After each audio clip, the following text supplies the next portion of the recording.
बहुत साल पहले की बात है। हमारा गांव रामपुर एक शांत हरियाली से भरा छोटी छोटी कच्ची गलियों वाला गांव था। वहां हर व्यक्ति एक दूसरे को नाम से जानता था। उसी गांव में मेरे दादाजी रहते थे, एक पुरानी हवेली जैसे घर में। उस घर में एक कमरा था जो हमेशा बंद रहता था। बचपन से ही हमने सुना था कि वह कमरा कभी नहीं खुलता। दादाजी हमेशा कहते थे, जब तक मैं जीवित हूँ उस कमरे में कोई नहीं जाएगा।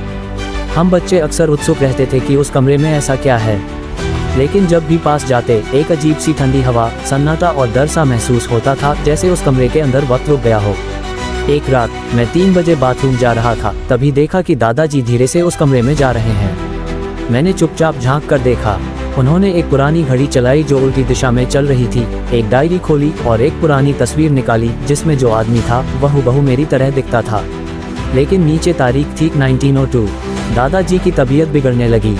उन्होंने अंतिम समय में मुझे बुलाया और कहा, जब समय आए उस कमरे को खोलना, पर जो देखोगे उसे समझने में उम्र बीत जाएगी। और फिर उनका निधन हो गया। उनके जाने के 49वें दिन मैंने साहस जुटाकर वह कमरा खोला।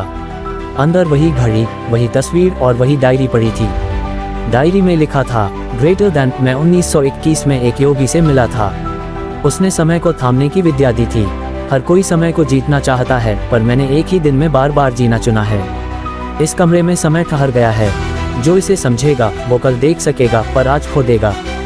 धीरे धीरे मैं उस डायरी के माध्यम से भविष्य देख पाने लगा। पहले तो मज़ा आया, परीक्षा के प्रश्न, बाजार के उतार चढ़ाव, लोगों की बातें पहले ही पता चलने लगीं।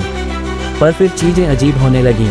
मेरे सपनों में दादाजी आते, आईने में उनकी झलक दिखती। एक दिन डायरी में लिखा मिला, ग्रेटर दैन। तूने समय को छेड़ा है, अब समय तुझे छेड़ेगा।